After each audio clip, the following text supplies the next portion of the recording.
Should we get started? Let's do it. Let's do it. All right. I want to start by saying welcome, Oliver, to the studio and the show. How are you doing today? I'm good. It's exciting to be here. It's a nice little setup you have, and really excited to kind of catch up and talk a little bit more about topics. And I'm excited. Yeah, I thought we could start by doing a short intro on you. So, in your own words, who are you? Yeah, of course. So I'm Oliver, originally from the UK, now living in Denmark, so here in Europe. Been here for 5 years, and I would consider myself a bit of a health fanatic. I have a startup myself in the health tech space, which is exciting. So helping people to manage diabetes. So a big topic and a big subject. I've been in the health and fitness space for almost 12 years now, giving away my age a little bit, classic line, but it's true. And I've always had a real big focus on lifestyle and optimizing health as much as possible, but really in a realistic way.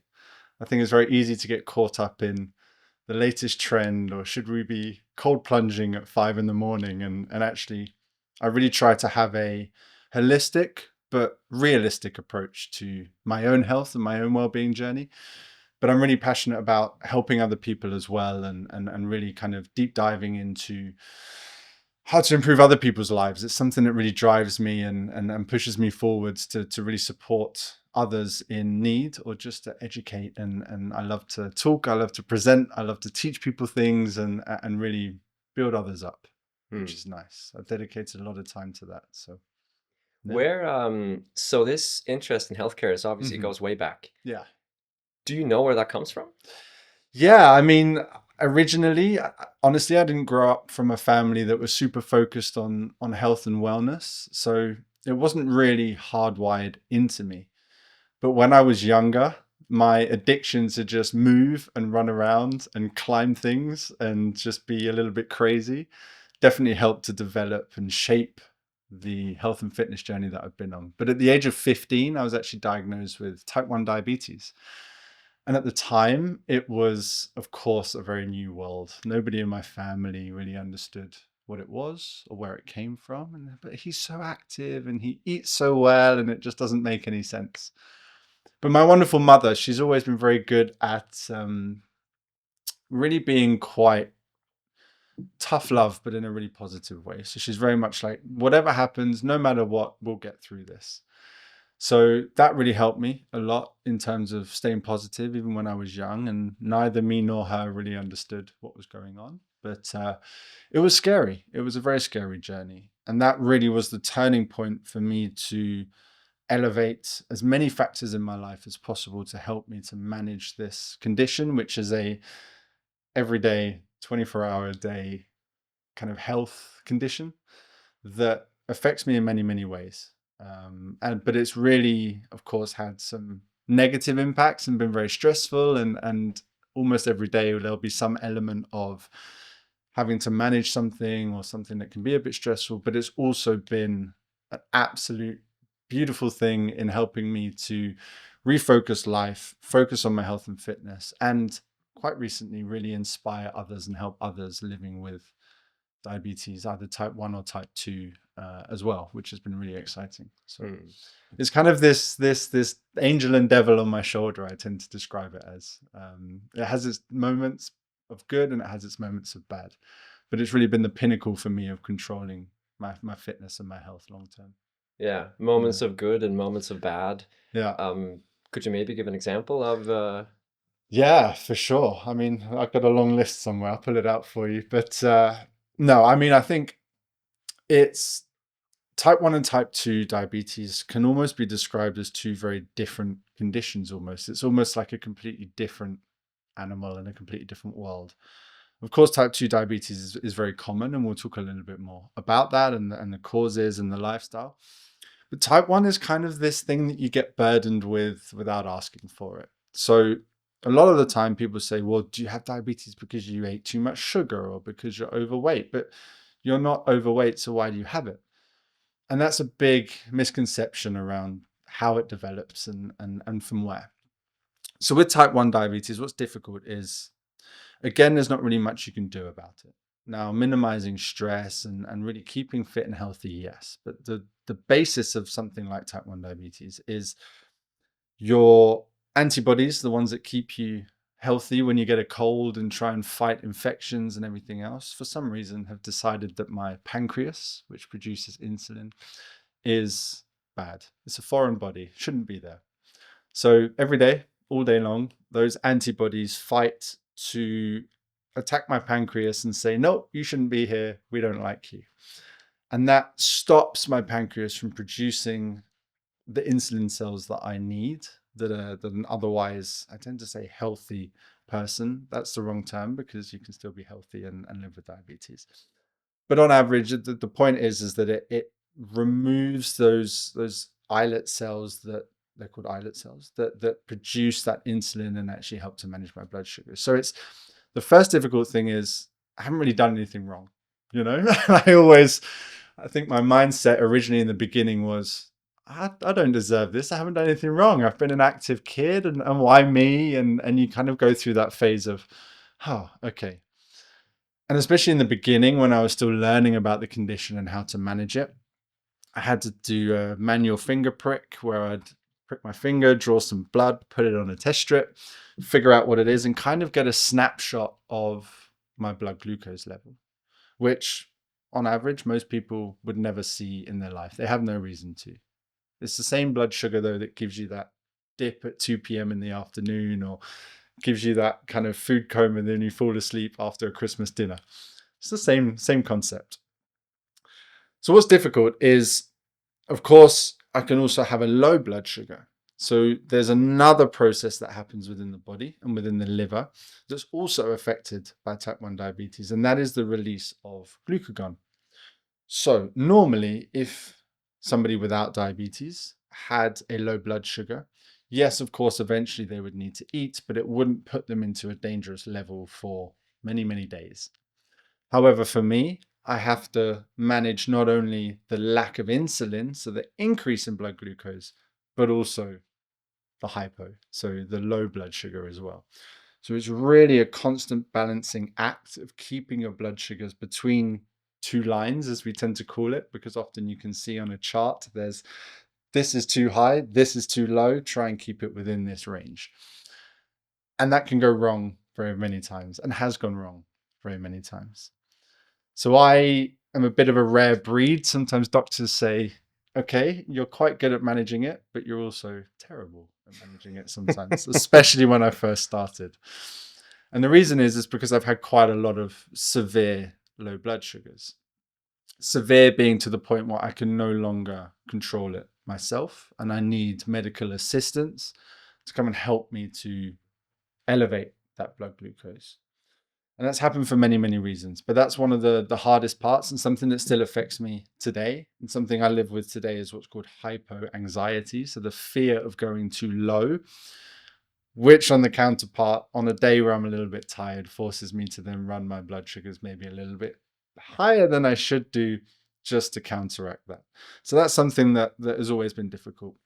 But it's the risk of a low blood sugar, the feeling of a really high blood sugar. Those two are some of the negatives.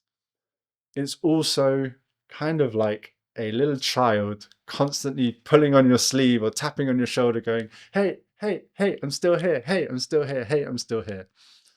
And sometimes I present diabetes and I talk about it. And one of the biggest exercises that I use to demonstrate it, and it's not an idea that I've had, but it's something that I've borrowed from times past, is I tend to get the audience that I'm presenting to keep a balloon up in the air and don't let it touch the floor, but also don't let it hit the ceiling.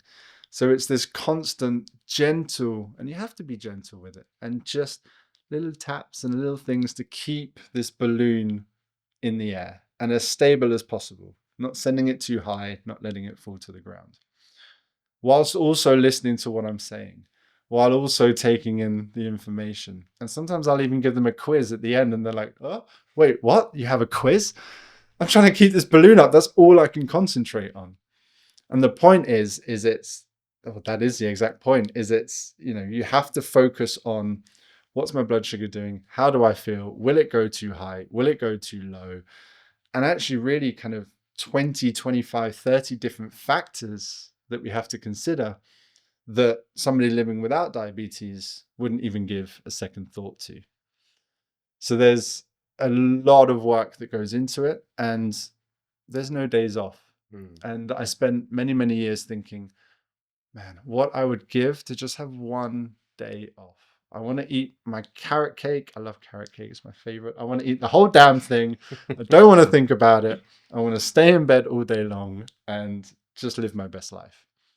And I do live a great life whilst managing type 1 diabetes, but it has its moments. And just like that little kid putting on your shoulder, sometimes you just want to go, can you please stop? Please, just stop. And you know that that isn't going to happen. So you just have to find a way to manage it and process it.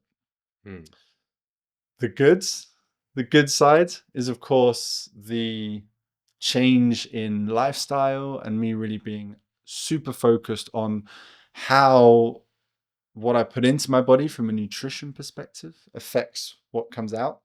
That sounded weird. In terms of output, sorry everyone. In terms of output and energy output and my mindset and how fresh I feel. And we hear about it all the time, whether you live with a health condition or not. We hear about, energy in is energy out. But it's really elevated when you kind of have to manage your blood sugars in such a strong way, in such a constant and precise way. And blood sugar's really become this huge trend recently as well. We see people wearing these continuous glucose monitors, and we have some great people out there. Shout out to the glucose goddess. She's amazing. She's had a real boost recently in terms of her audience and really educating the world on managing blood glucose levels. And it's always been something that's been reserved for people who live with diabetes in the past. But actually, we're realizing now the importance of managing your blood glucose levels, even in a healthy adult that doesn't live with type 1 or type 2 diabetes. So really, it's just that kind of excess of focus on my health and really understanding how the day-to-day aspects, and not just nutrition, but sleep, stress, and many other things which we'll dive into, also affect me day to day. So it makes me hyper aware, and that can be a good thing and sometimes be a little bit overwhelming, but most of the time it's a good thing and a real positive. So that's nice too. So there's highs and there's lows. Yeah, I mean, it sounds like a real skill, if anything, something that you have to do every day. And I mean, you practice it indirectly every day. But would you say that, I mean, you can have a constant glucose monitor and you can have apps and you can track it in different ways. Does that make a big difference? For some. Yeah. For some, it can make a significant difference. And when I say some, I mean the majority. So continuous glucose monitors are a fairly new concept and a new system. And it's not overly complicated. They are, especially nowadays, significantly more accurate than they used to be. They're never quite as accurate as a finger prick blood test. To go into the science of it a little bit, they read the fluid between muscle and skin. It's called the interstitial fluid. Glad I got that right. And not just the blood. The blood is the freshest. The interstitial fluid is the next kind of freshest measurement. And you'll see a lot of people wearing them. I think for some, myself included, I spent many, many years hiding my diabetes. So I used to wear my continuous glucose monitor on my legs and on my lower body so that people weren't kind of going, what's that on the back of your arm? Or trying to connect to Wi-Fi on my body somehow. But they're becoming a lot more popular. And the main reason is because when you do a finger stick blood measurement, as accurate as it is, it's almost like taking a photograph versus having a video. So you get a snapshot of what your blood glucose is within that specific moment. But you don't necessarily know if it's heading in an upward direction, a downward curve, where am I at, and what's it going to be in 60 seconds, 5 minutes, 10 minutes, an hour. So you need to do it again. So it's really good at capturing moments, but you might have peaks in between or fall down in between with your blood glucose levels, and you wouldn't know because you've only done it within that specific section and moment. So a continuous glucose monitor is really nice because it can give you readings up to every 5 minutes. And it will also tell you which direction your blood glucose is heading in. So is it going up? Is it going down? And the reason why that's important is because it helps you to make future medical decisions. So do I need a little bit extra insulin because I can see that my blood sugars are creeping up? Or do I maybe need to hold off on a little bit of insulin because I can see that actually it's falling quite quickly? They also give a lot more flexibility and freedom, and especially in the younger populations. If you have a small child who has diabetes, it can be so much easier for you to just see what their blood sugar is on your phone, on your Apple Watch, whatever it might be. I have 3 different devices that tell me what my blood sugars are at any moment in time. And that can be a really nice and non-invasive way to check your blood glucose levels. I'm not sitting on a train going and squirting, blood all over my finger, and someone's giving me that funny look of like, God, who's this guy? It's kind of trying to avoid this guy who maybe looks like he's on drugs or something, and that happens. They also talk to a lot of other devices. If you're fortunate enough to have something like an insulin pump, which again, we can dive into the technology behind that, but it will talk to your insulin pump, and then you end up with this kind of almost what's called a closed loop system in the diabetes space, which means that your insulin pump will dispense the right amount of insulin that you need based on what it detects your blood sugars to be from this continuous glucose monitor. So it's kind of a bit of a not completely hands-off situation, but whereas normally you'd have to kind of grab diabetes like this and measure it all the time manually, it kind of gives you the freedom to maybe take one hand off the wheel and let something else kind of drive that as much as possible. Also really good for managing kind of, low blood sugars. You get alerts, you can have family members alert you. So that's another really good beneficial thing, especially if you're younger or in the older population, or really just for anybody.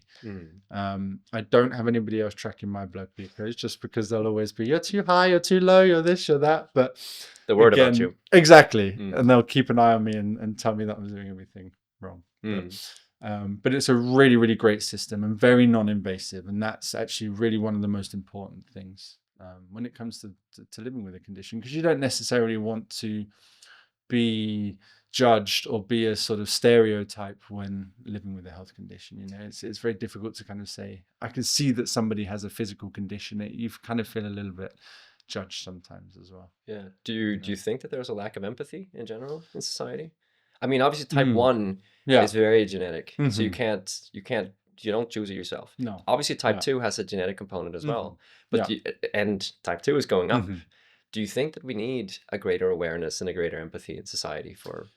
Definitely, especially awareness. I think empathy is very individual, and I agree that it's definitely something we need more of. Unfortunately, we can't always put it into everybody and make them super empathetic. But knowledge and education and understanding are definitely something that we need more awareness of. Diabetes isn't type 1 or type 2 isn't reserved for somebody who is only overweight or only old in the older population, or isn't necessarily just reserved for somebody who's just eaten too much sugar or had a bad lifestyle. And that's the immediate misconception, is that that person must be unhealthy or done something unhealthy to their body in order to develop this condition. And that's a very old school way of thinking of it, and something that we really need to eradicate as much as possible within this space. Where do you think that comes from? I mean, I can't see any reason to think that if you have type 1 diabetes, that it would be your fault. No. I mean, it seems like just the same way people have different disabilities. I mean, you'd think that people would understand. Where do you think this prejudice comes from? It's a great question. And I think it is a real lack of knowledge and understanding. And I think, again, as I mentioned when we started, type 1 diabetes and type 2 diabetes are also two very separate conditions. They could almost be a completely different health condition by themselves.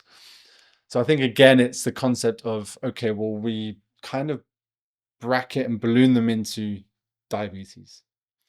And diabetes has always been considered as this sugar disease. In fact, the direct translation here in Denmark and in most of Europe is sugar disease. So it's this concept of, well, I've had too much sugar and therefore I have a disease because of that. So again, it's this real education and awareness around it. And actually, just jumping back to the continuous glucose monitor question, seeing a lot more people wearing continuous glucose monitors, whether living with diabetes or not, is actually helping to increase awareness for the general population.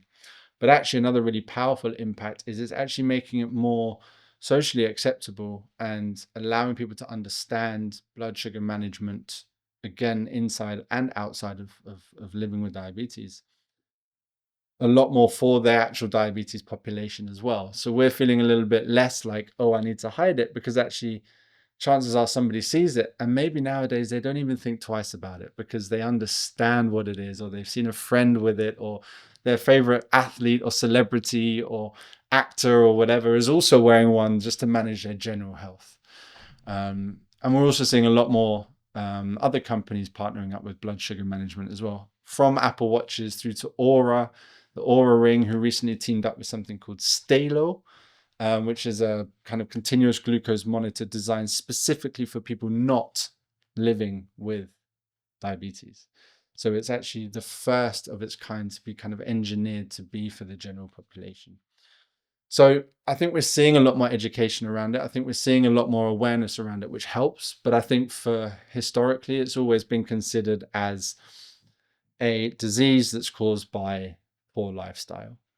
And bearing in mind, diabetes on average, back in the day, before the invention of insulin, you would survive probably about a week with diabetes before it would kill you.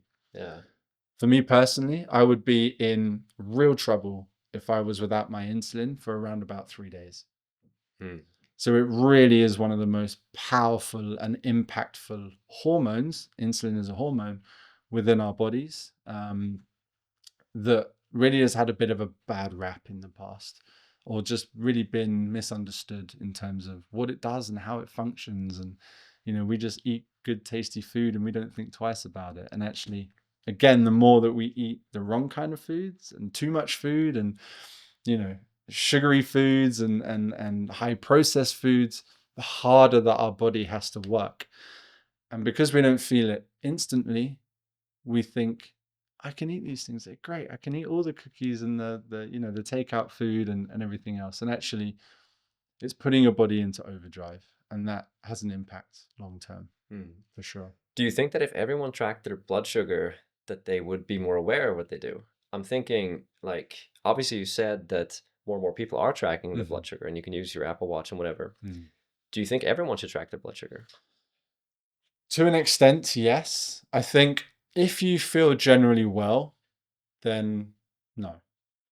And I say that because I think we can also really over analyze our health. Again, I mentioned, you know, I'm quite holistic but realistic. And I think, yes, we can cold plunge and hydrate every day and drink 2 liters of water and make sure we have electrolytes and sleep 8 hours and don't watch screens an hour before bed. But you know what? Honestly, sometimes if you just need to watch Netflix to help relax and before you go to bed, please do that. Like, you don't have to do everything all the time to be this superhuman.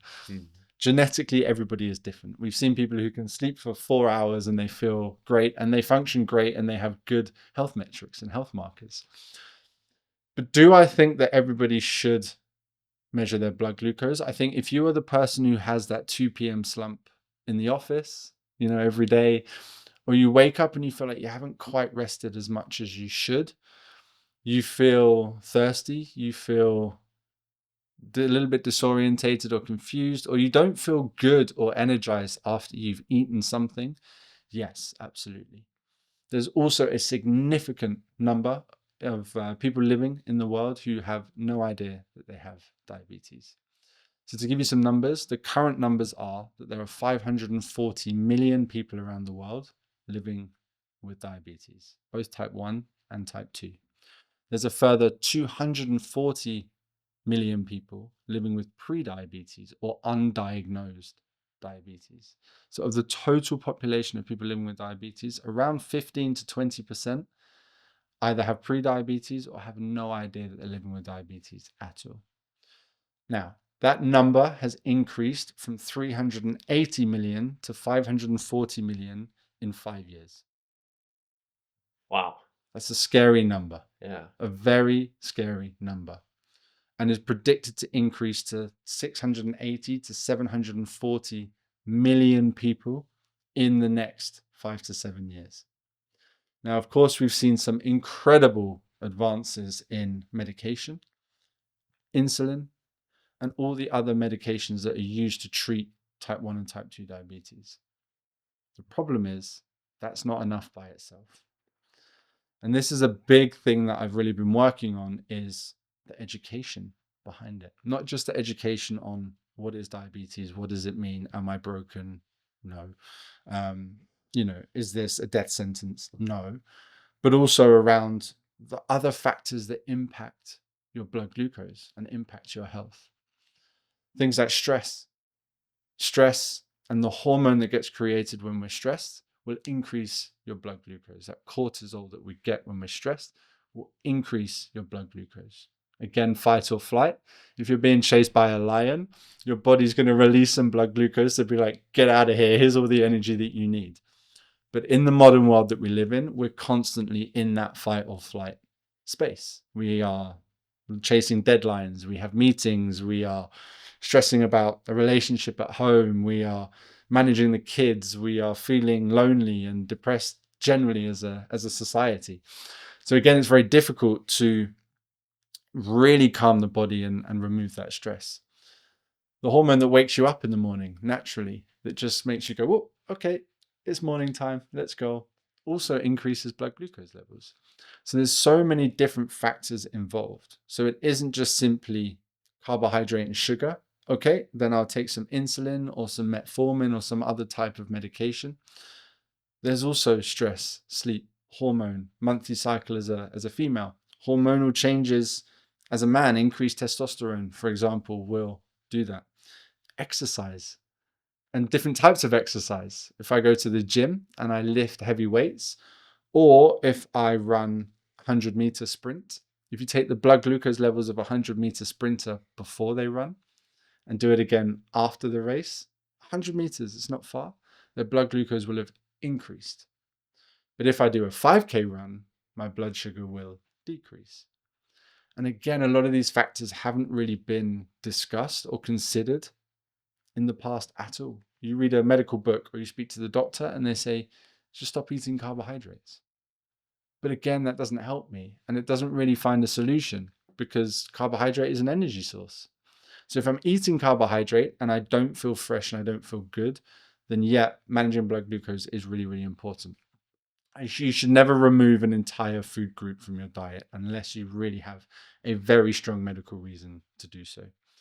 So we're really trying to educate people around, just move more and understand stress and sleep and all the other factors that are involved in managing that blood glucose. It's not just simply carbohydrate and sugar. I mean, it really paints a quite complex picture. I had no idea. What would you say? I mean, I try to implement the 80-20 rule, 20% of the input gets 80% of the output. We mentioned stress. What would you say if you had to say one or two things, the biggest levers we can pull to prevent or manage prediabetes or diabetes type 2? What would those things be? Move your body. And moving your body doesn't mean that you have to sign up to the gym. It doesn't mean that you have to sign up for a 5K race. What's so important, and again, it's going back to that holistic but realistic process that we tend to implement, is your body needs to move. But understand that you go into the gym 5 days a week or running a 5K race, that actually puts you in the top 1 percentile of the world, right? If you can do 5 pull-ups and 5 squats, that puts you in the top 5% of what the general population are able to do these days. You don't need to be signing up to the gym and going 5 days a week, because guaranteed, if you're not naturally that person and you don't enjoy it, you'll stop doing it quicker than you'll see the benefits from it. So move. If you've eaten something, a heavy meal, just go for a quick 10-15 minute walk. I know it's so cliche, but it's cliche for a reason. Take the stairs instead of the elevator when you're coming out of the train or the metro or the underground station or at the office. If you work on the 6th floor or you live in a tall apartment building and you're on the 10th floor, take the elevator to the 8th floor and walk the last 2, I always catch myself wanting to be lazy. And I think what we also need to understand is we love good, tasty food that's high in fat and salt naturally because it tastes good. It gives us that dopamine release. But when it comes to exercise, our bodies actually want to do the least amount of movement possible naturally. We do not like to move. We do not like to push ourselves. But that's the one thing that our bodies need. And it sounds counterproductive because, well, if our body doesn't like it, then maybe I shouldn't do it. But there are things that we need to push through and things that we need to do to actually keep our body moving. And one of my most favorite phrases that I've ever heard, and it's super true, whether you live with a health condition or not, people say, well, I stopped moving because I got old. For me, it's no, you got old because you stopped moving. And we've all seen, and one of my biggest aspirations, and it's why I, weightlift and I go to the gym and I do all these different exercises, because I want to feel like I can still move and be mobile and not need to rely on external help or any kind of, walking aid or anything else moving into my older life. So move your body is one of the most important things you can do, and figure out what that means for you. Even if you don't get off the couch and you just do some arm exercises or some basic leg movements, start easy. Yeah, just add 10, 15 minutes per day. Go for a walk, listen to a podcast. If you're a little bit further along than that, sign up to a gym, find a new class, do some kind of martial arts. I know all of these podcasts talk about, we're going to do Brazilian Jiu-Jitsu. Please find another one. Just pick whichever one you like, okay? No hate on Joe Rogan, but we're here. But still, so I think figure out what movement is for you, but please pick something that's fun. Like if you have a weird hobby that keeps you moving and you love it, whether you want to play Pokemon Go on your phone, if that gets you out the house and moving, do you. The most important thing is that you do something that you love to do. So just move. Just move. It sounds simple, and it actually can be really simple. Don't overcomplicate it. Would you say that having fun is the best motivator? Because I mean, 100%. a lot of people, they might have motivation in the moment, but they don't stick with it. Yeah. But if you have fun, I mean, then probably it's the best way to do it. Absolutely. Yeah. And actually, there's two parts to that for me. So absolutely have fun, because that's going to help with 100 other functions within the body as well. But having fun also means, to me, variation. Don't just do the same thing all the time. There's another science behind that, and that's because exercise, and this is again going to sound a bit counterproductive, but bear with me, exercise is a stress on the body, but it's a positive stress on the body. But our bodies, being the beautiful things that they are, they adapt to stress very quickly, because stress is like, no, we don't like it, even though it's a positive stress. So what we tend to find is people go, okay, well, you know what? When I first started doing exercise, I loved it. And I lost 5 kilos, or I gained, a new pair of biceps. Amazing. Fantastic. But for some reason that stopped, and I don't know why. So it worked really, really well for the first 3 months, but now I'm not losing any more weight. Or now my biceps have stopped growing even bigger. That's me. I try my best. And the reason is because your body's adapted to that stress. So mix it up, change something, do something new, find a new routine. You'll learn so much about your body in that process as well. Let's take the gym as a classic example.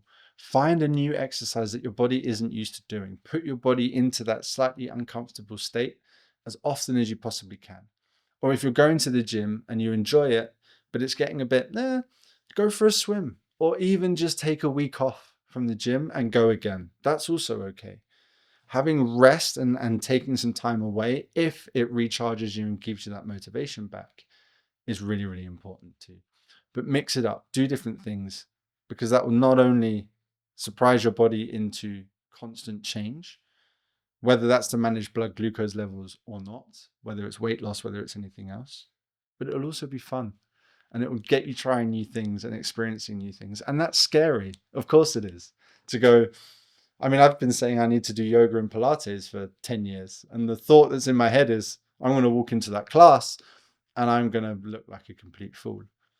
But I know that, okay, you know what? That doesn't matter. It really doesn't matter, because when I finished, the feeling that I'm going to get from that is above anything else. And it's so important for me to make sure that I'm keeping it fun and exciting as much as possible. So, wow, yeah, that's amazing. And I think a lot of the things you talk about don't just affect your blood sugar. I mean, it's good for your life in general, and it's all about finding that drive. And I think fun is probably the best motivator. Yeah. And if nothing else, it's to look good, right? I mean, exactly. I think that a lot of people who go to the gym, they just do the glamour muscles. You know, bodybuilding, it's a big thing. Exactly. Yeah. Yeah. Do you have any thoughts on that? Yeah, I think there's a lot of pressure as well in today's society. You know, stepping away from diabetes specifically, I think the world of Instagram and TikToks and all these other things. I sound like an old man when I say TikToks. TikTok, Instagram. I'm of the right generation. I'm still cool. But there's a lot of pressure on society to look good these days. The problem with that is there's no limit. You know, we see a movie and then the second version of that movie needs to be even bigger and even brighter and even louder and even faster. And then the third one, well, it better be better than the second one. Otherwise you've lost my interest forever. And I will tell everyone in the world how bad that film is. And I will never watch number 4, 5 or 6. I think it's like Fast and Furious 12. I'm like, how do they keep creating enough excitement to keep that many films going? And that's my point, is like there's no limit to looking good. So yes, exercise to look good, exercise to do something, but understand that the showing off muscles and looking great all the time, that shouldn't be your goal. Your goal should always be longevity, strength, and do I feel good? Can I move my body in all directions without something snapping, cracking, or popping? Something might also still sometimes snap, crack, and pop, and that's okay. But I think, stop chasing the aesthetic and focus more on the function and the long-term health.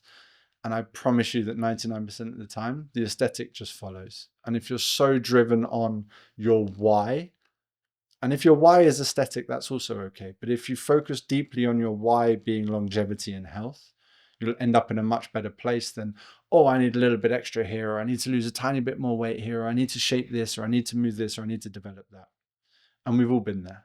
I've been there myself. I used to compete as a bodybuilder. So I know that I'm like, oh, if only I had this extra little bit here and this extra tiny little thing here. But it's endless, because as soon as I get that, then I'll notice something else, and then I'll notice something else, and I'll notice something else. So now my training is very much switched to, how can I just feel good? Like, I want to wake up in the morning and be like, I feel great, and I can move and I can function, and you know, that's as important as possible for me. And I've learned that the hard way. You know, I've had injuries, I've chased this different, you know, goal and this different idea of what I want. And sometimes, unfortunately, it takes a wake-up call of an injury or anything else, and that will end your athletic career and it'll end these different things in order for you to go, yeah, maybe I should have actually gone to the yoga class that I've been trying to go to and been feeling like too much of a fool to even attend, you know? So please, like, get to the yoga class before it ends up being that you need to go. Try and keep it fun and make sure you want to go. But I think chasing an aesthetic or a certain goal is fine if it brings you genuine happiness and genuine positive outcomes. But I think, again, do you think it can? Do you think chasing the aesthetic can bring you genuine happiness? I think for an extremely small percentile of the population, but even then I think it can lead to, and I'm just talking about myself and my personal journey, I think it can also lead to insecurities down the line as well. And I think that's often where it stems from.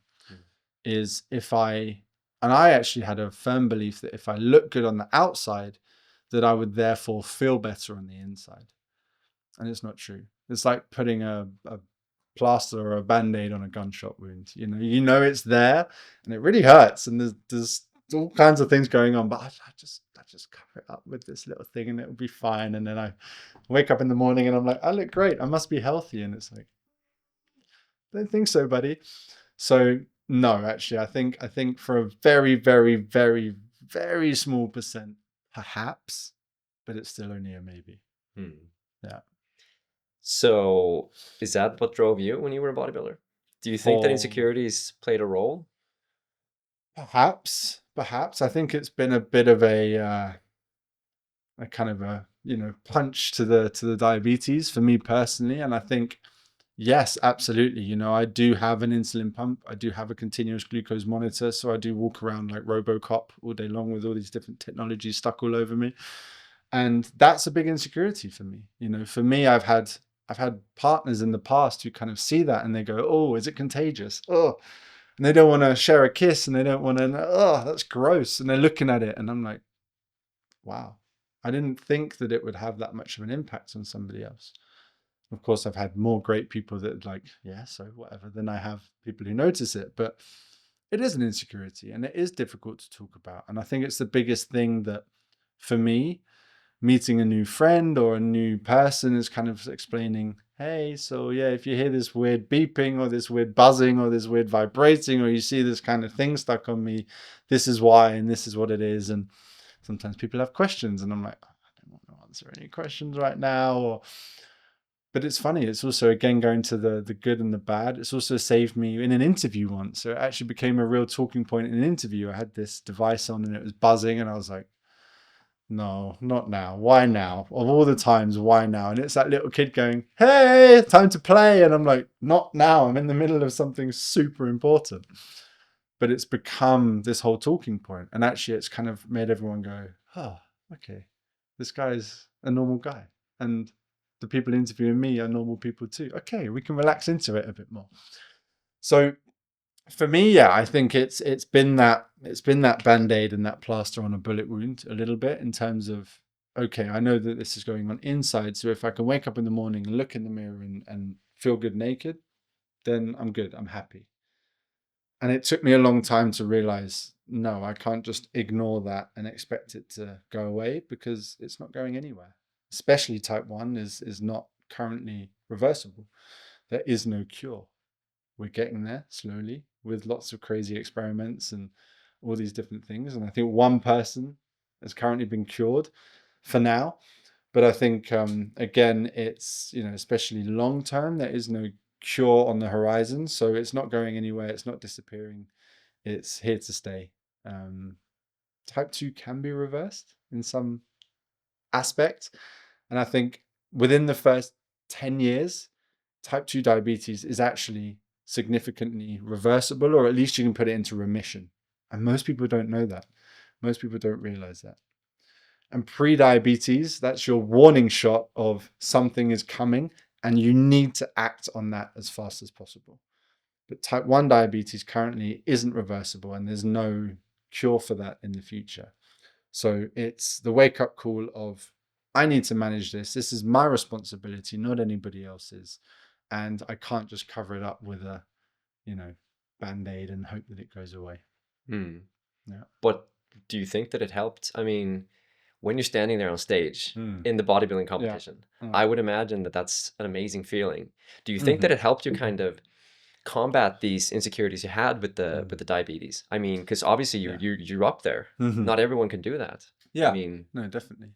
I think I've always been very, and I think it came from the story of my mum, you know, so kind of saying, actually, when I first got diagnosed with diabetes, I was in a coma for 3 days. So it was really severe. And I'm kind of backtracking a little bit, but I'll come back to your question. So if you imagine your blood glucose level should be somewhere between 4 and 6.5, 7 as an absolute upper limit for somebody living without diabetes and someone living with, but generally speaking, you would expect without living with diabetes, that's what your blood sugar should be. Mine was 66 millimole per liter when I went into hospital. So what should be between 4 and 7, mine was 66, which was unheard of. It was actually apparently a medical record. So I'm like, great. Do I get a trophy or a prize? No? Okay, diploma. that's fine. Just well done. You're alive. Okay, great. And I actually slipped into what's called a diabetic ketoacidosis coma. So ketones, we've heard about this great thing in fat loss. Not so great when you live with diabetes. And I lost 50% of my body weight. So I was 15 at the time. And so at the age of 15, I was probably like, what, 45, 50 kilos. I'd lost so much weight. You could actually see like the outlines of my teeth through my cheeks. I'm pretty sure you could see my food kind of digesting through my intestine. It was awful. Really, really bad. And when I woke up from this coma, very fortunate to kind of still be alive and doing good. my mum said, "Cool. All right. How you feeling?" I was like, "Yeah, I feel pretty fresh actually. You know, I'd been looked after for 3 days and hydrated and everything." And she's like, "Should we go get a donut?" And I was kind of like, "What? Can we do that?"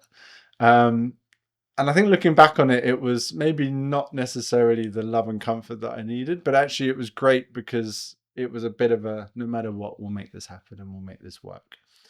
And it was very funny. And I tell that story a lot and people tend to laugh because it's kind of like, a donut, really? That's crazy, right? But yeah, I think in that sense, it was a lot of that kind of, just that real proactive and positive kind of aspect behind it. I can't remember your question now. Sorry. I was just asking about, you know, as an athlete, Mm. I would imagine that a lot of people who are on stage and or Yes. athletes, that they can kind of tie up their self-worth Yeah. to what they can perform. Yeah. And if this is Yes. in some way help combat the initial kind of shock of the diabetes. Yeah. Yeah. I remember now. So yes, absolutely. And so I think that kind of story of my mum and being like, let's just go get a donut and we'll figure it out, was almost a sucker punch to the diabetes, you know? So it was a real, no matter what, it will work. And that has followed me through life. So, you know, from being an athlete to bodybuilding to running businesses to doing lots of different things. Like I said, the diabetes is always there. So I need to find a way to sometimes, and I feel a bit bad saying this now that I refer to it as a small child, but sometimes I do feel like I need to just go, this is my moment, go away. Okay. Like pack it into a bag and just go, you know, sod off for a minute. So that was also really important, was, you know, being on stage and seeing that actually I can achieve the same things and the same kind of physique and the same kind of outcomes and win a show with a medical condition that most people don't even understand or get. And especially when a large part of that is based around food and exercise, it's a real sucker punch to kind of be able to say, I did this despite also having this. So it almost feels like a bit of a double achievement in a way, which is super nice. So yeah, it's always a bit of a, you know, a bit of a kick in the tooth in terms of, no, I'm in control. And one big thing we talk about at GluCoach, the business that I run, is we have this kind of tagline of taking back control. And so a lot of the time, diabetes can feel like it's controlling you. Like it would decide what you should and shouldn't eat. It would decide how you feel. It would decide whether you're going to be having a high blood glucose or a low blood glucose. It'll wake you up in the middle of the night. So a big part of that is, no. We need to be in control of the diabetes, not the other way around. So a huge thing is it's time to take back control of your health, of your diabetes. And that lies on you, you know, and us as individuals. And also living a great lifestyle to prevent future onset of diabetes as well. So it's not just, okay, I'll wait until I have it before I listen to all of this advice. It's no, let's prevent it from happening because it is growing so quickly in terms of new diagnosis and how many people end up with diabetes as well. Do you feel like you're in control of your life? Oh, of life or of diabetes? Of life. That's a big question. Yes, most of the time I do. I think it's taken me a long time to get here. And I think, again, it is almost living this double life of, okay, yes, I can't just cook food, eat food, you know, wake up, I hungry, I eat food, I cook food, I feel good. It's very much a, okay, what should I cook? I need to consider the protein, carbohydrate, and fat content of that food. Also, while considering, is it actually healthy for my general body, as everyone else would? Then I need to prepare the food and think, okay, what am I going to be doing in the next 2-3 hours? Am I exercising or am I sitting on the couch? Because that will also impact what I eat now. Do I need more carbohydrates to prevent my blood sugar from falling if I'm going to the gym in 2 to 3 hours? All these calculations going on. Then I need to, of course, prepare the food, eat the food, but I can't just eat the food. I need to think, okay, how much carbohydrate am I consuming and how much fat am I consuming? Because the consumption of fat will slow down the absorption of carbohydrate. So if I take too much insulin now, the insulin will kick in quicker than the carbohydrate will, and I'll end up with a low blood sugar. Plus, a big misconception also is that it's only carbohydrate and sugar that affects blood glucose, but it's not. Protein also affects blood glucose. When eaten with carbohydrates, it actually has a 20% impact on blood glucose levels. So whatever the carbohydrate impact would be, if you add protein, you can add an extra 20% of an impact on a blood glucose level to that. If you have something like a quick acting protein, something like a whey protein powder that we tend to drink in the gym, if I look at the label, it says 0 carbohydrates, and that's accurate. But if I have protein by itself, then that will actually have somewhere between 30 and 40% of an impact of carbohydrates, comparing them side by side, on my blood glucose levels. So actually, if I have a whey protein shake that has no carbohydrates in it, the doctor will tell me, well, that's a great food because it's not going to affect your blood glucose. Here's the medical textbook to prove it. But actually, real life shows something very different in a mass population of people living with diabetes. So again, there's so many factors involved, whether I eat something or make decisions throughout the day. Okay, I know that I'm going to sit down and watch a movie for the next 2-3 hours. So my blood sugar is probably going to increase because I'm not doing anything and I'm not moving. So all of these different lifestyle factors and considerations come into play. And actually, we tend to say that people who live with diabetes need to make somewhere between 300 and 450 extra decisions every single day when it comes to managing their health, which is crazy. So I can't just consume something and go about my day. I need to think about the impact long-term, short-term. How much insulin do I need or medication do I require? What am I going to be doing in 2, 4, 6 hours? What have I just done? Have I just exercised? In which case my blood sugar is probably going to be on the downfall. In which case, do I need extra carbohydrate to combat that? There's so much to think about. And often my food sits there cold, looking at me going, are we doing this or what? What's happening? You know? This poor chicken's kind of like, dude, what's going on? You know, time to eat. I've been sat here for hours. It's freezing in here. You know. Yeah, I wanted to ask about GluCoach. Yes. One thing I think that it's a great idea to try to help people and educate people and everything. But when you run a business, you also need to make a profit. How do you kind of balance these two? Like on the one hand, you want to provide information to people, all these people, yes, at an affordable cost, but at the same time, you have to keep the company running. Yeah, that's a great question and something we've definitely struggled with for a while. So the concept of GluCoach is supporting people with the non-medication side of diabetes. So helping them with how to move and the right way to move, specific for them and their individual needs. Same with nutrition, and also just to have someone to talk to, which is the biggest thing. There's lots of communities, there's lots of Facebook groups, but Facebook groups can be pretty hit and miss. You'll have somebody's auntie telling you to just eat cinnamon and everything will be fine. So with GluCoach, we're trying to find that balance of, we want to help ideally 540 million people every single day living with diabetes as much as we can. And as you mentioned, we'd love to do that for free. So our main goal right now, and we are needing to have a subscription model for the individual user, but it is a premium service and a choice of service. So we are doing as much as we can on our Instagram and on our socials to give as much free advice as we possibly can. And that's really important. And we want to build that community. And whether those people ever sign up for customized coaching or individual requirements is not the main goal at all. Our main goal is to support people as much as possible. We do have those that find the advice really useful or want something that's more customized to them. And we have lots of different products and lots of different accessible programs and plans for individual people, whether somebody wants to invest just a tiny bit and get some basic level of support, or whether they want real one-to-one coaching from somebody living with diabetes themselves. There's a whole different structure of kind of products that we have. But our main focus and what we'd love to be able to do is actually utilize a lot more of national health services, public authorities, municipalities, to really be able to say, look, we see that cases are growing and the cost to municipalities and hospitals and like the NHS in the UK is significantly overloaded with treating the negative side effects of uncontrolled diabetes, loss of limbs, eyesight.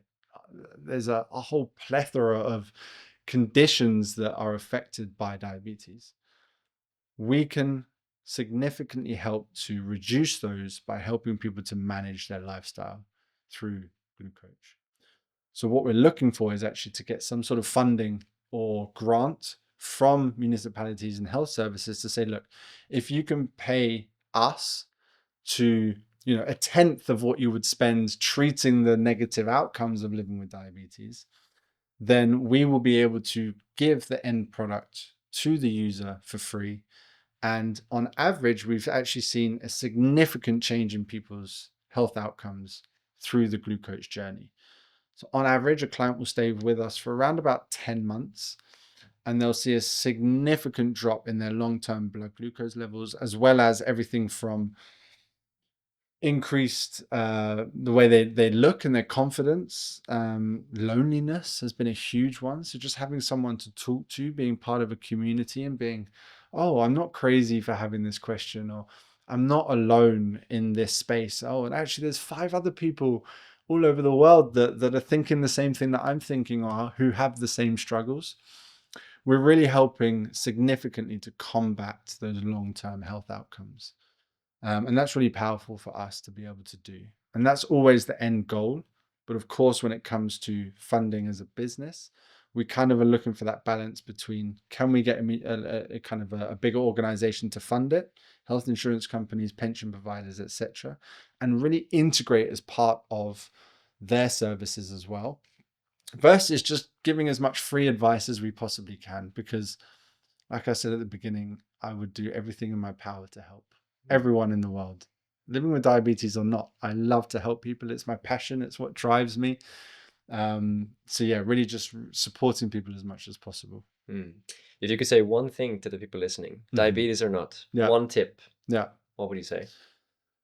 Please look after yourself as much as possible, and do that in a way that works for you. Improving your health and reducing stress should not increase your stress.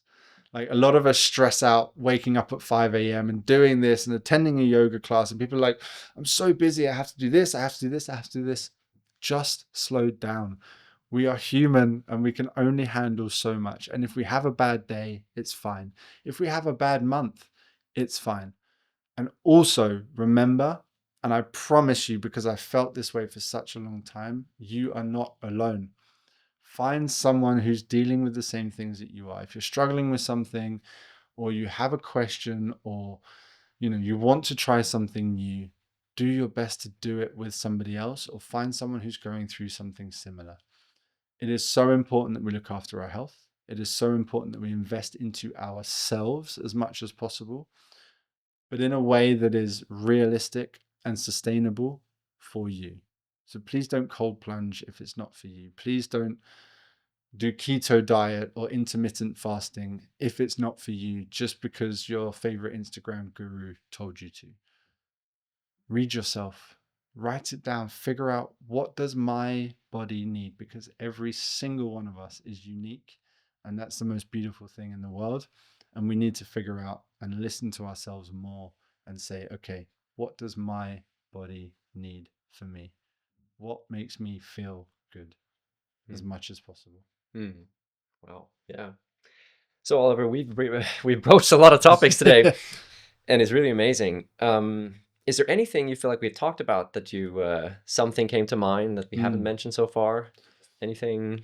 No, but I think it's just, if possible, educate yourself as much as possible on diabetes and what it means and where it's going. And if I guarantee you know somebody, whether it's at work or in the family, that lives with diabetes, have a conversation with them, talk to them about it, and figure out how it affects them day to day. Because one of the most important things coming from somebody living with diabetes is how the people around them understand the impact that it can have and how to support as much as possible. So, we aren't broken. We're normal people. We're doing our best, and having support of others and the education and awareness from others is super helpful. So if you're living with somebody, or you have a loved one or a family member or a colleague or whoever that lives with diabetes, just find out, ask them some questions, because they're not going to be too afraid to talk about it, and they'll probably be super grateful. So spread some love. Nice. Oliver, you're amazing. If people want to keep up with you or the work you do, where should they go? Yeah, good question. I think the most fun and exciting place to check us out would be on Instagram. We have our profile called GluCoach.app. GluCoach being GluCoach. It's a play on the word glucose. Seemed very funny at the time, but GluCoach.app is probably the best place to see and learn a little bit more about what we're doing and our mission and our journey. And I guarantee you'll learn something along the way too. All right, we'll add a link. Thank you, Oliver. It's been amazing. Great. Likewise. Thank you so much. Yeah, and thank you for coming on. Thank you. All right. Should we do